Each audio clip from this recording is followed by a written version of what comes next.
Dr. Francisco Contreras is the director of Oasis of Hope Cancer Treatment Centers in Mexico and here in the United States. And one of the questions, Dr. Contreras said, that people ask all the time is, what my parents did, does that affect me and my health and my future? Specifically, what our parents eat, does that affect us? There's two ways in which it can affect. For instance, right now we are completely sold on the idea that breast cancer is an inherited disease. Because if your mother and an aunt or your grandmother had it, then your chances of developing cancer of the breast is very high. But that's what women are told. That's why I see the commercials. I mean, it kind of alludes to that without coming out saying it necessarily. It's really false because cancer is very rarely inherited. What we are inheriting is lifestyles and habits and cookbooks. So if your grandmother and your mother and your aunt ate all the wrong things and you continue eating the wrong things, well, it's obviously going to affect you.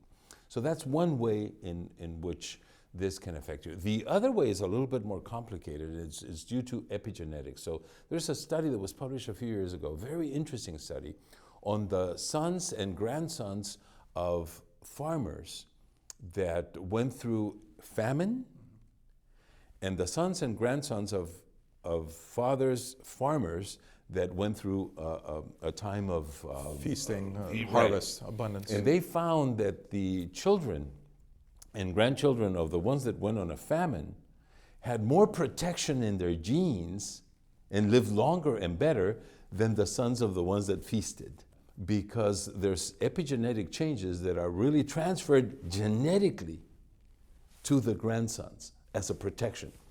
So you can, by eating the correct things, eating the way that God wants you to eat, because the lists are there of the things that you should and shouldn't eat, okay?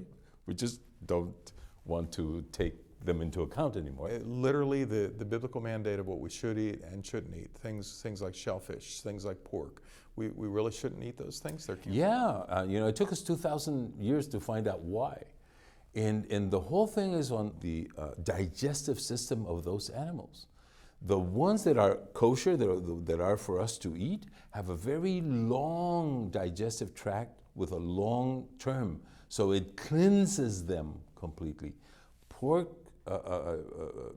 have a very short digestive system, and then all of the toxins stay in the meat. Sharks, for instance, urinate through the skin. So imagine you're eating all of that meat full of urine. And so they're all very sanitary laws that are still in effect today. And if you avoid them, you're going to work for your immune system and you're going to work for life. If you do against them, then you're going to negotiate against life.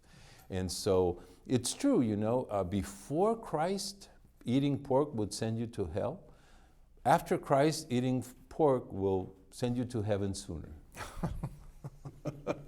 Well, with that in mind, are there ways to predict who will develop cancer or not? I mean, obviously, a diet is going to establish. Definitely. If you eat the wrong things, if you do not exercise, if you are stressed all the time, your probability of developing cancer is much higher than somebody that eats well. We are trying now, to determine that genetically.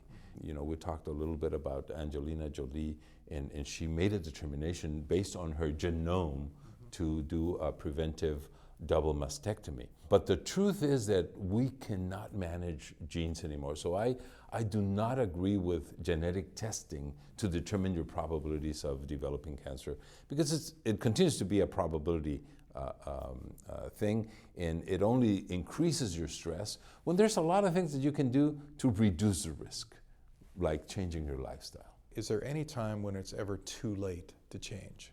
We have people that are watching this segment that are in their 40s and people that are watching it that are in their 70s and 80s. Is it ever too late to change, to eat healthy, to get the exercise, to help? Hezekiah negotiated with God. He was going to die. And so Hezekiah said, in the prime of my life, I have that question, when is the prime of your life? Well, it's today. If you're 80, Today is the prime, if you're 15, today is the prime of your life. It is never too late, never too late. Any time in your life you can make changes that are positive for you.